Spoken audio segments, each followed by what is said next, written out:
la mayoría de gente piensa que sí, estuve emprendiendo, me fue bien y luego emprendí otra cosa y me fue muy bien. Eso es falso. Yo emprendí, me fue bien, hasta los 19 más o menos. A los 20 mi empresa comenzó a irle muy mal. Yo no Hola, soy Adrián Gutz. Bienvenidos a Emprendecoders Podcast, la tribu secreta de quienes estamos construyendo el futuro. Buscamos monetizar nuestros emprendimientos a través del metaverso, criptomonedas, NFTs, embudos de venta, inteligencia artificial, chatbots y tecnologías extremadamente locas como para cambiar al mundo en los próximos años. Estoy seguro de que aprenderás cosas sumamente interesantes y sobre todo cómo tú también puedes aprovecharte de estas tecnologías para seguir creciendo tu emprendimiento. Bienvenidos a un episodio muy especial de Emprendecoders Podcast. El día de hoy tenemos un invitado súper especial, Christian Arens, que a sus 29 años ya es emprendedor, es emprendedor, inversionista, tiene una empresa que ha llegado a millones de personas da cursos, da mentorías para inversiones, te ayuda a generar dinero y también tiene es coautor de 3 libros que hablan acerca de emprendimiento y ya nos platicará un poquito más Cristian. También ya apareció en Forbes y hoy en este episodio tenemos un personaje realmente muy, muy importante, muy peculiar. Y bueno, también tiene una empresa de PropTech donde justo ya nos platicarás un poquito más, Cristian, de esta empresa, pero es para, en inversiones en este tema inmobiliario. Ya nos platicarás un poquito más.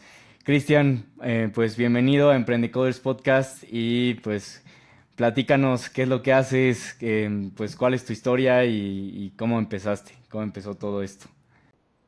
Bueno, Adrián, primero estoy muy feliz, muy emocionado de estar aquí contigo.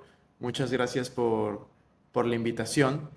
Yo soy de Lima, de Perú. Empecé a emprender cuando tenía 16 años. Yo compraba y vendía al principio accesorios, que eran pulseras de silicona, relojes de silicona y demás. En mi colegio lo compraba, me costaba $1, lo vendía a 3, $4 y ese era el negocio con el cual empecé. Yo empecé porque quería comprarme un PlayStation, vi que mis amigos tenían PlayStations, fui donde mis papás, les dije, oye, cómprenme esto y me dijeron, consíguelo. No me dijeron que no, no me dijeron que sí, me dijeron, consíguelo. Y yo dije, ok, y me puse a comprar y vender cosas como lo más natural para mí, ¿no? O sea, yo siempre digo, yo vengo de una familia de clase media, a mí nunca me faltó comida, nunca me faltó educación, pero habían cosas que yo como que quería y mis papás sabiamente me motivaban a que yo lo consiga por mí mismo. Entonces fue así que empecé a emprender, me fue muy bien, luego aprendí a importar desde China y comencé a comprar en vez de a $1, comencé a comprar a 5, 6, 7 centavos de dólar y seguía vendiendo a 3 o $4, ¿no?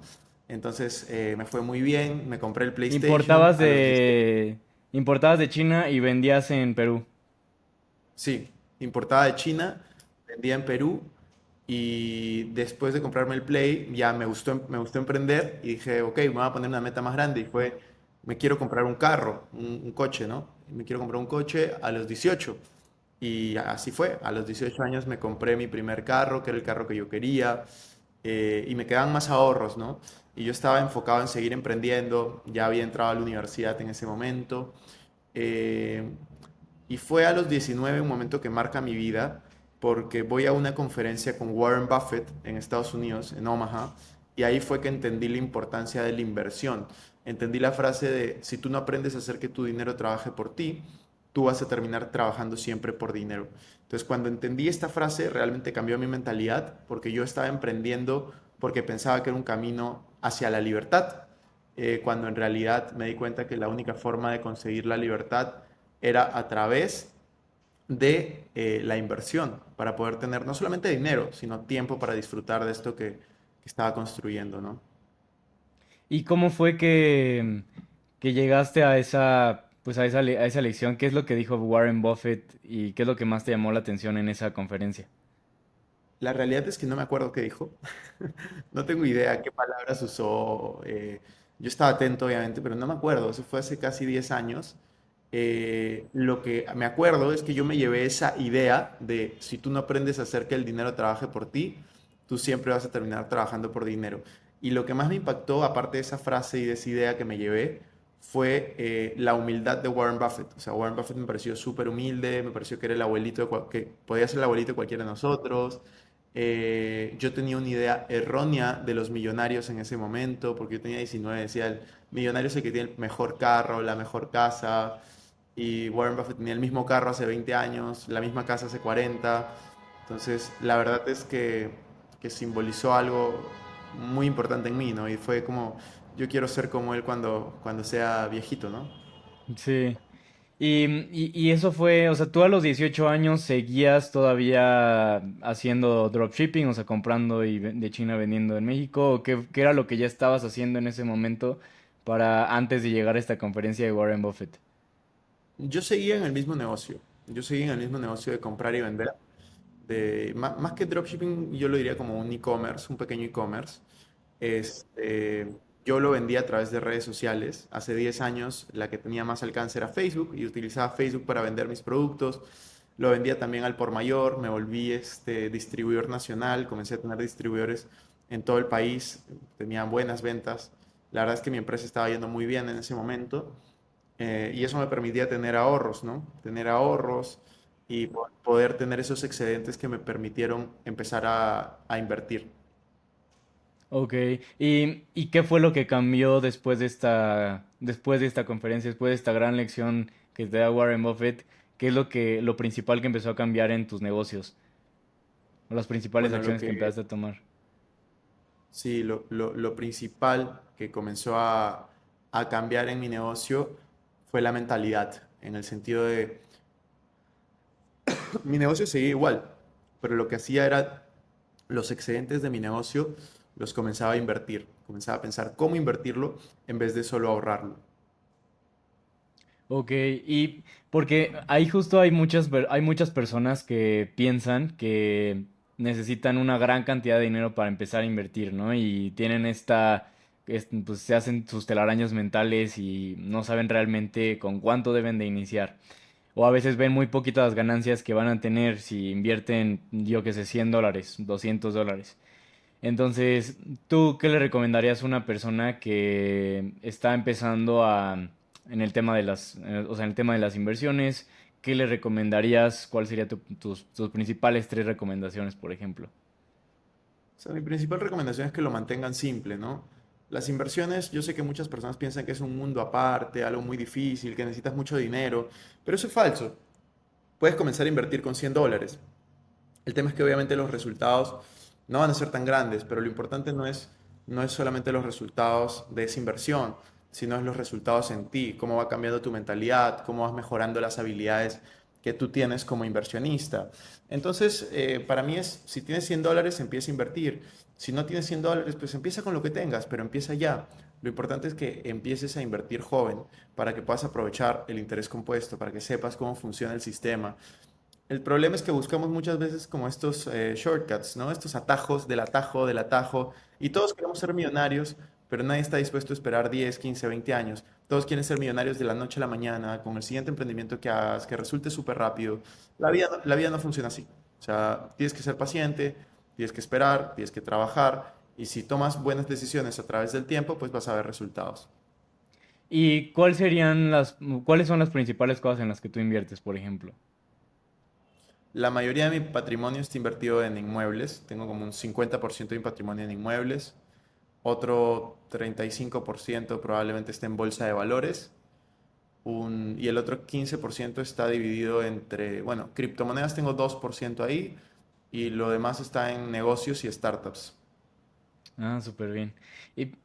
Y, cuéntanos, Cristian, pues bueno, fuera del tema de inversiones, o sea, tú vas a esta conferencia, o sea, siguiendo con la línea, tú vas a esta conferencia de Warren Buffett, sigues todavía pues con este emprendimiento que tú tenías hasta ese momento, y ahí, ¿qué es lo que o sea, qué es lo que empiezas a hacer después, o cómo llegas a estos emprendimientos que tienes actualmente en el tema de PropTech y en el tema de, pues, los cursos de inversión a otras personas, etcétera? Mira, esa es una buena pregunta porque la mayoría de gente piensa que sí, estuve emprendiendo, me fue bien y luego emprendí otra cosa y me fue muy bien. Eso es falso. Yo emprendí, me fue bien, hasta los 19 más o menos. A los 20 mi empresa comenzó a irle muy mal. Yo no tuve la madurez para poder sacarla adelante. La tuve que cerrar. Empecé en muchos otros negocios que me fueron muy mal, hasta que encontré redes de mercadeo, venta directa, en donde estuve 3 años y me fue muy bien. Luego de eso, hice otros emprendimientos que me fueron muy mal y uno que me fue más o menos, y ese fue el más peligroso, porque en ese que me fue más o menos no lo cerraba, pero tampoco me daba para vivir. Entonces estaba ahí como en el limbo y justo fue cuando acabé la universidad, cuando terminé una relación larga y pucha, estaba en un momento bien bajo, yo creo que fue un punto de quiebre en mi vida y en ese momento fue que decidí buscar un trabajo. Por primera vez en mi vida busqué un trabajo, entré, creé un área de innovación en una empresa, pudimos hacer cosas muy chéveres, trabajé durante 3 años. Mientras que trabajaba, estaba emprendiendo también. Tenía mi propia startup, tenía otro negocio y fue allí que comencé también a crear contenido. Yo comencé a crear contenido cuando tenía 23 años, en mis tiempos libres. Como había terminado una relación larga, pues en los tiempos que le dedicaba a mi ex de ese momento, pues lo dedicaba a crear contenido. Y fue muy interesante, fue así como fui construyendo la primera empresa de educación, de creación de contenido, ¿no? Que es la que tengo. Luego construí otra en la que soy socio minoritario, que es una productora de podcast, que es la productora de podcast más grande en Perú, que se llama Explora Producciones. Y luego, hace un año y medio, yo ya tenía varios inmuebles en Lima. Tenía un problema que era que en el alquiler tradicional perdía dinero cuando se iba el inquilino, pagándole a la gente y demás. Y en el alquiler de Airbnb era mucho tiempo. Entonces agarré y dije, voy a poner una empresa de property management para manejar mis propiedades y la de los demás que tengan el mismo problema. Y esa es la PropTech que hemos crecido. Le hemos añadido ahí algunos ingredientes de financiamientos, que es bien interesante y es lo que más me gusta a mí, la parte de finanzas. Entonces, esa empresa tiene un año y medio, manejamos en este momento alrededor de 30 propiedades, vamos a cerrar el año probablemente en 100. Acabamos de ganar un reconocimiento en Perú, que es, ganamos el premio de Startup Perú.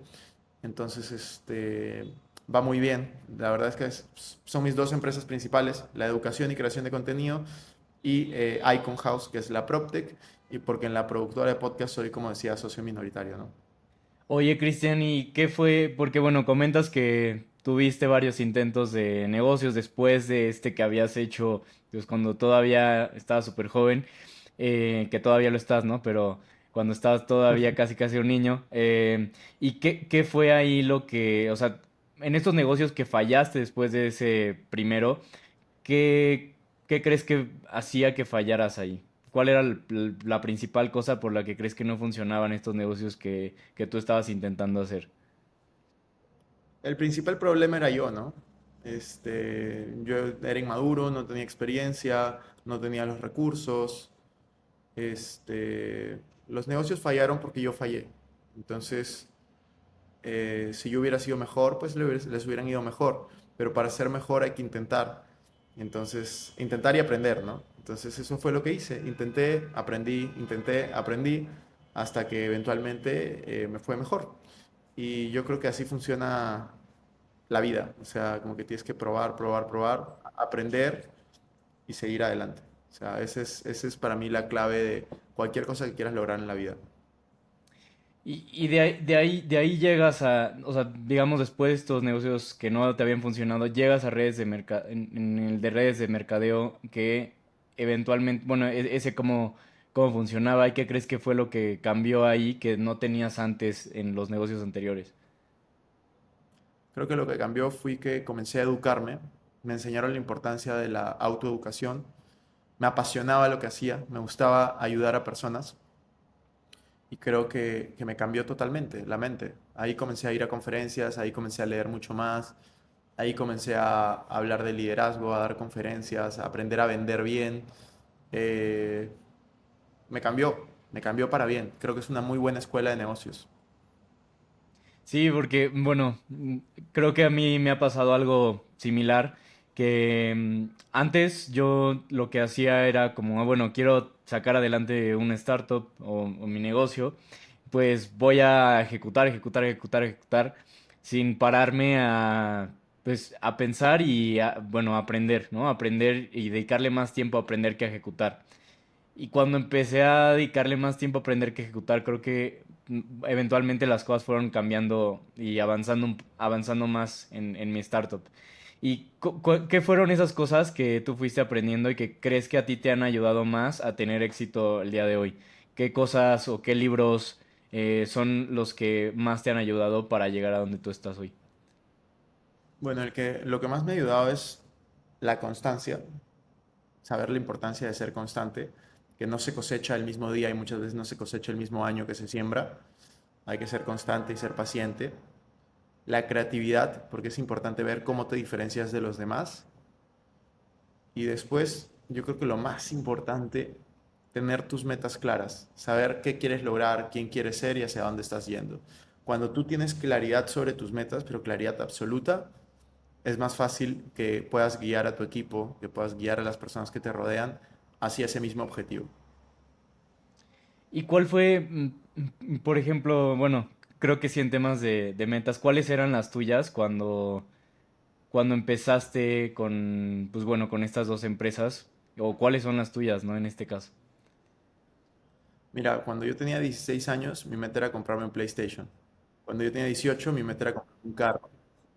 Cuando me compré el carro, mi meta era ser libre, poder viajar, poder hacer lo que quería.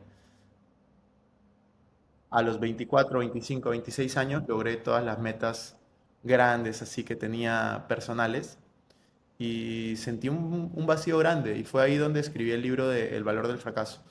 Sentí un vacío grande y ahí fue que cambié mis metas porque me di cuenta que nada de lo que yo obtuviera para mí mismo era lo que me daba felicidad, sino lo que yo podía dar y donde yo me sentía valioso.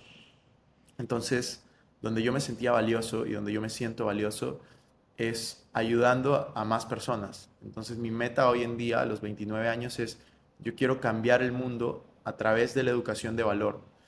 ¿Qué significa para mí cambiar el mundo? Significa impactar positivamente en las casi 600 millones de personas que hablan español a nivel mundial.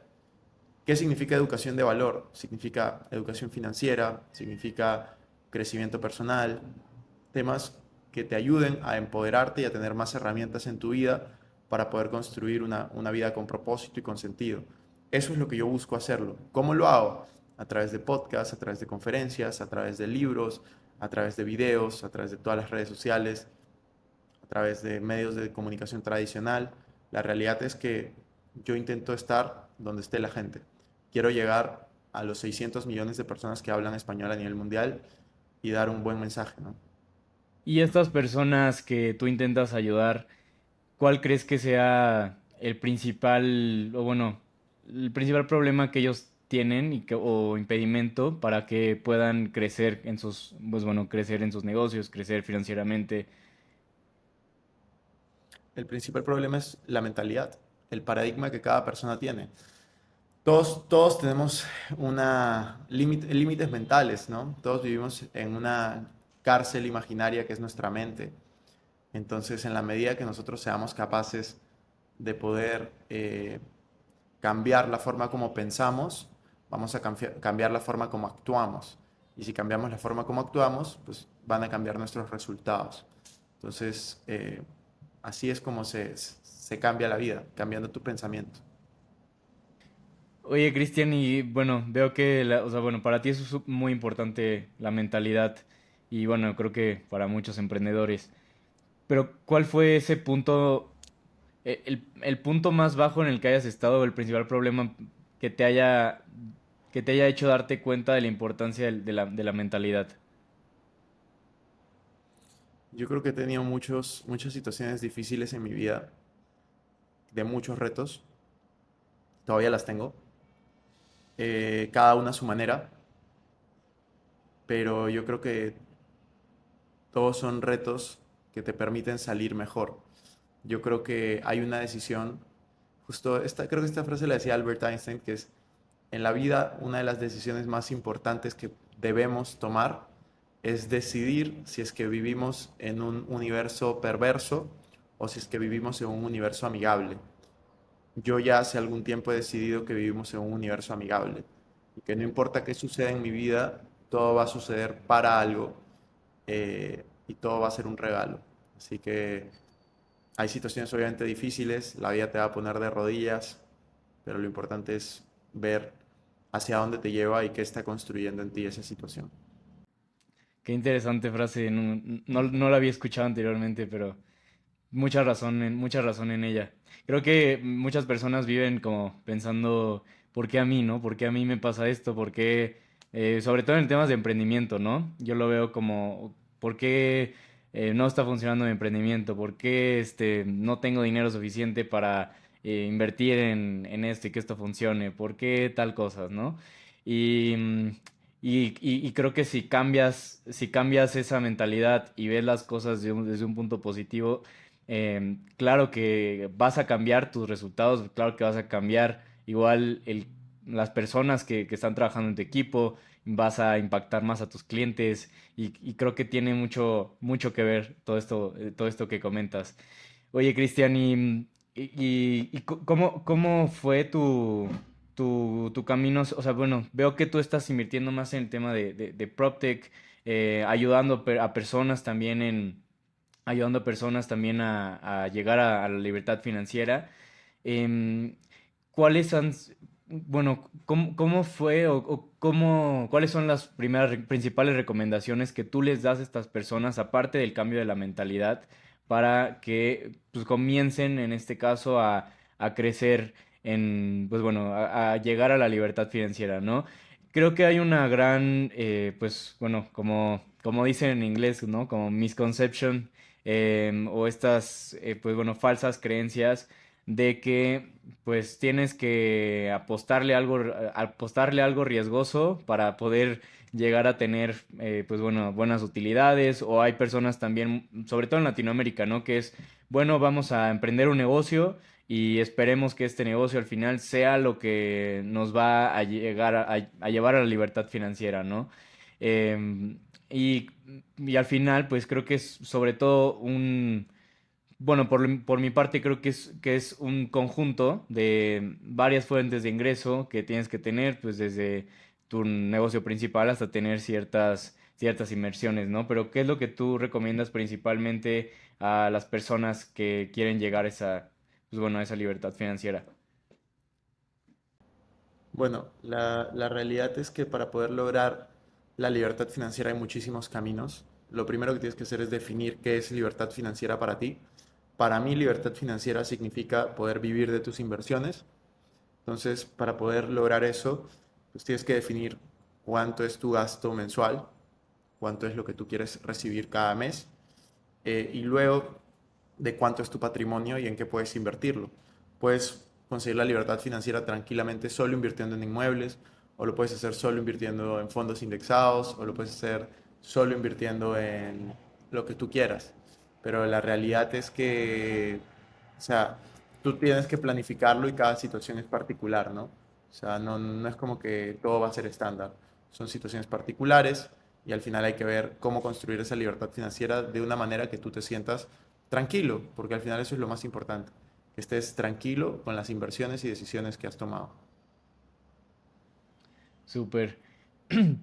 Y en tu caso, tú, pues bueno, fuiste creciendo esta empresa pues bueno, las dos empresas que tienes actualmente y a futuro, ¿cómo te ves? ¿Cómo ves tus emprendimientos y cómo ves bueno, tus inversiones? Em, ¿Cómo ves ese futuro para ti?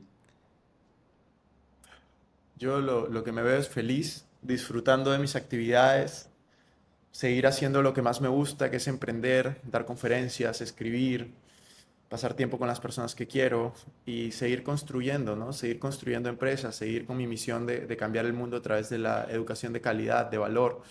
Entonces, mientras que yo disfrute lo que hago, pues yo feliz de trabajar todos los días de mi vida.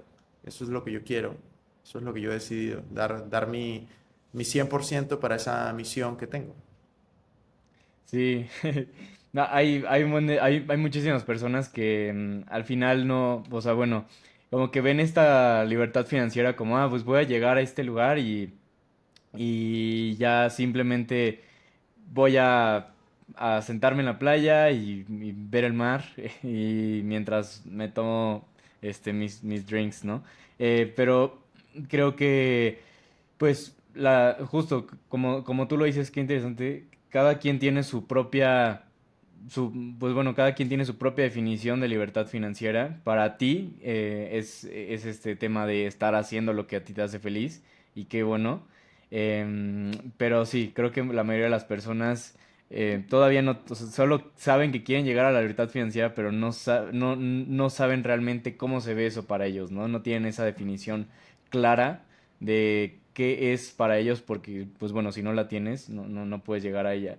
Y también lo que comentas, ¿no? Que es súper importante que tengas claro, o sea, antes de querer llegar a esa libertad financiera, pues bueno, cuánto estás gastando al mes, cuánto quieres tener a cada mes. Y a mí justo, bueno, creo que me llamó mucho la atención el tema de hacer como una ingeniería inversa de lo que quieres lograr, ¿no? Por ejemplo, si yo sé que quiero llegar a esta cantidad al mes a mis 30 y tantos años, ¿ok? Pues entonces necesito ir generando tanto a una cierta tasa de interés para poder llegar a eso, ¿no? Pero creo que sí hay muchas personas que todavía o sea, que no tienen bien claro ni siquiera qué es para ellos su libertad financiera.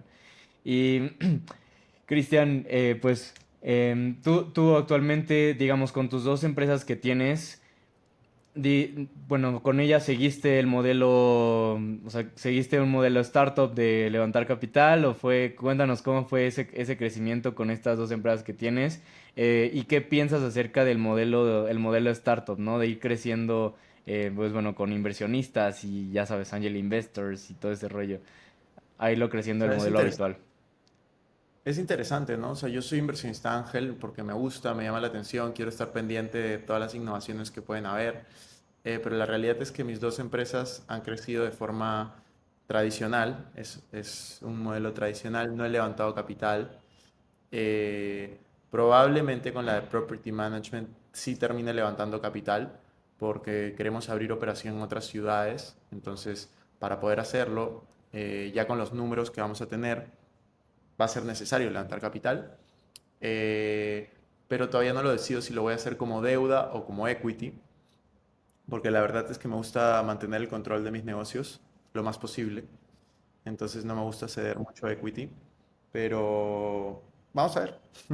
La verdad es que me gustan o sea, a mí me gusta emprender y tanto el modelo tradicional, que es el que estoy aplicando, como el modelo de startup me parecen interesantes. Creo que algunas startups levantan demasiado capital y eso hace que sean poco eficientes, pero a mí me gusta construir al revés. Yo soy el inversionista y yo pongo el dinero o el capital para que la empresa salga adelante y una vez que he probado el modelo, ya puedo levantar capital a una mejor valorización y manteniendo el control de lo que he creado, ¿no? ¿Y qué piensas de los inversionistas, bueno, de los founders, de los fundadores de startups, por lo menos, bueno, en la startup que invertiste es de Latinoamérica, ¿cierto? O sea, es gente muy inteligente, ¿no? Si no, no le hubiera invertido. Hay muchos que están haciendo disrupciones muy grandes que necesitan, obviamente, son capital intensive, pero, pero nada, o sea, bien, o sea, me parece interesante, me parece chévere, apoyo a todas las personas que están emprendiendo, ya sea de forma tradicional o de forma startupera, y creo que podemos generar revolución. Ya se están generando revoluciones, cambios, así como se hizo en Estados Unidos hace unos años esto de PayPal Mafia. Ahora tienes en Colombia la Rappi Mafia, en México tienes varios unicornios que han salido por ahí. En Perú todavía no tenemos, pero estoy seguro que en los próximos meses vamos a tener alguno. Así que espero ser parte de ese proceso y de esta ecosistema que estamos creando, ¿no? ¿Y qué es lo principal que tú te fijas cuando, o sea, cuando vas a hacer una inversión o en este caso esta startup en la que eres angel investor, qué es lo principal que te fijas y cuáles son como las principales red flags que llegan a tener esos inversionistas, esos founders o esas startups? No. No, pues lo primero que yo me fijo es la industria en la cual están, porque a mí me gusta que estén en industrias que entiendo y que me interesen. ¿Qué industrias entiendo y me interesan? Fintech, PropTech, y EdTech. Esas son las tres industrias que a mí me interesan. Eso es lo primero que me fijo. Si están fuera de eso, es muy, muy raro que invierta. Lo segundo que yo me fijo, obviamente, es el equipo. Como yo invierto en etapas tempranas, en valorizaciones de menos de 5 millones, veo el equipo. O sea, qué tan comprometido está el equipo, si es que están a tiempo completo, qué experiencia tienen, qué perspectivas tienen. Y luego ya me fijo en la idea y la ejecución, ¿no? En lo que están haciendo. ¿Y cuáles son, o sea, en lo que te fijas del equipo, qué es lo principal que tú consideras que debe tener un buen equipo en una startup para, para que pueda ser, para que tú lo puedas considerar como bueno para invertir? Experiencia, pasión y que se complementen entre ellos, ¿no? Súper. Creo que, bueno, en cuanto a mi experiencia, creo que sí, justo, bueno, estaba viendo, de hecho, tomé algunos cursos de Y Combinator, la aceleradora de startups más importante en todo el mundo, para los que no la conozcan. Y pues lo que me estaba dando cuenta es que el principal caso por el cual o quiebran startups es porque los founders no se llevan entre ellos, ¿no? Los fundadores. Y se me hizo muy, muy curioso que justo, y bueno, para ti también es lo más importante en este caso. Y creo que sí, ¿no? O sea, los fundadores, al final, si no existe una buena química entre fundadores en una startup, es muy improbable que esto no funcione, ¿no? Eh, Cristian, cuando hiciste tu empresa, bueno, y en estas dos empresas, ¿tienes cofundadores o estás tú solo? En la PropTech sí tengo un co-founder y en la otra estoy solo como fundador y dueño. En la PropTech, mi co-founder lo conozco desde que tengo 5 años, estudió conmigo en el colegio, hemos trabajado juntos en esa etapa que trabajé 3 años en una empresa, pues él trabajó también conmigo. Eh, Nos complementamos con la experiencia, confiamos el uno en el otro, así que sí.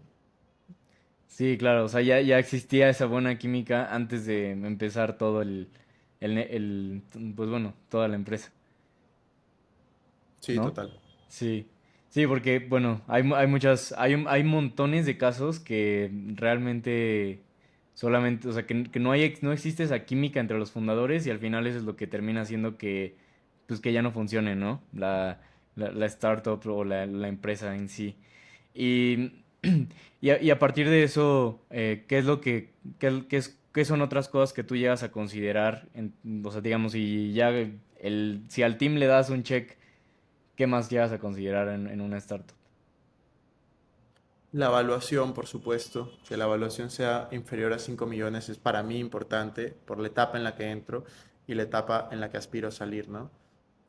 Y la sinergia que puedo generar yo entrando como inversionista. Sí, o sea, porque, bueno, por ejemplo, me ha tocado, bueno, generalmente voy a Silicon Valley como 3 veces por año. Trato Ujú. pues bueno, voy a los eventos, a los pitch day events y para ver los pitches de otras startups y todo. Y me di cuenta que muchas de estas hacen evaluaciones realmente que no, o sea, no tienen fundamento para llegar a esa evaluación, ¿no? En el 2022 pasó que justo como estaba todo el mercado súper alcista, y pues empezaron a invertir en un montón de startups que solamente tenían un simple PowerPoint y con eso, ¿no? Pero pues había algunas que sí valían la pena y que quizá no levantaban ese capital, u otras pues, que no valían la pena y con un simple PowerPoint están consiguiendo millones de dólares, ¿no? Que pues bueno, creo que al final Total. era como cierta burbuja, pero ¿tú qué consideras o sea, o sea, qué considerarías una buena evaluación de una empresa para invertir en ellos? Esto depende mucho de la experiencia del equipo, ¿no? Es distinto, es distinto que, por ejemplo, tengas al ex co-founder de, no sé, de Rappi, de Google, dentro del equipo, pues obviamente te va a dar una evaluación más alta a que si tienes un estudiante que acaba de salir de la universidad, ¿no? Entonces, hay varios factores. Entonces, no me atrevería a decirte uno solo, hay muchos. Sí, súper. Listo, Cristian. Pues bueno, quisiera hacerte igual una última pregunta que también Hoy. me habían comentado que te quisieran hacer. Hay algunas personas que, pues bueno, sobre todo en TikTok, que todavía son estudiantes. Y pues bueno, ¿qué es lo que tú le recomendarías a alguien? ¿Consideras que la universidad es algo, pues bueno, es de valor para poder ser bueno, para tener un emprendimiento exitoso, o consideras que no? Eso fue lo que igual comentaban en TikTok. Yo considero que no es necesaria la universidad para poder ser exitoso, para nada.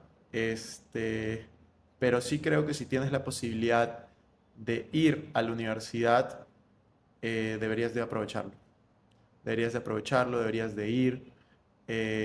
Sinceramente es una oportunidad maravillosa para poder relacionarte con personas que tienen justamente los mismos intereses que tú. Entonces, si es que yo volviera en el tiempo, definitivamente, pero sí, definitivamente estudiaría en la universidad y de hecho agradezco a mis papás que me llevaron a terminar mi carrera, porque yo no quería terminarla mientras que estaba emprendiendo, ¿no? Súper, Cristian. Pues bueno, muchísimas gracias por respondernos esta pregunta, que creo que a todos, bueno, a varios en TikTok, que pues hay varios que están en la universidad o que todavía apenas van a entrar y tenían esta pregunta para ti.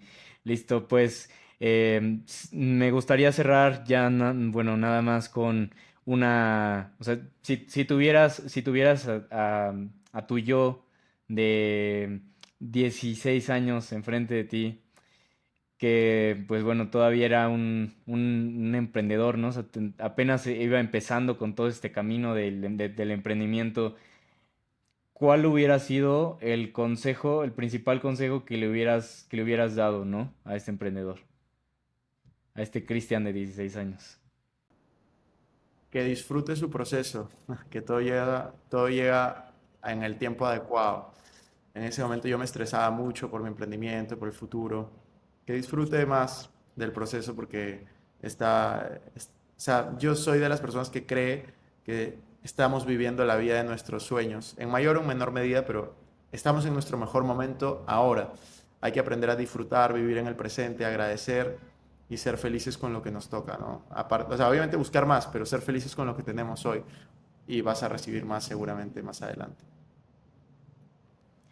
Súper, Cristian, pues muchísimo gusto y estoy realmente encantado de haberte tenido el día de hoy aquí en este episodio. Espero que podamos seguir en contacto para futuro, y pues bueno, cierro igual dándote de nuevo las gracias, y también que espero verte muy pronto y seguir en contacto. Muchísimas gracias a ti, Adrián, por la invitación. Y quiero invitar a todos también a que vayan a buscar el libro Código Dinero, el de portada naranja, que está disponible en todas las librerías en México. Súper. ¿Dónde te pueden seguir, Cristian? Igual si los quieres invitar a próximos eventos que vayas a tener, por favor, adelante. ¿Dónde te pueden encontrar todos? Bueno, muchas gracias. Me pueden seguir en todas las redes sociales como Arens Cristian o Cristian Arens y en Spotify como Invertir Joven. Así que cualquier cosa que los pueda ayudar, bienvenidos. Súper. Nos vemos, Cristian. Muchos saludos. Muchas gracias por haber escuchado este episodio. Recuerda que al escuchar Emprendecoders Podcast tienes acceso a un NFT gratuito que te regalaremos al escribirnos a mi Instagram @AdrianGoods. Muchas gracias y nos vemos muy pronto.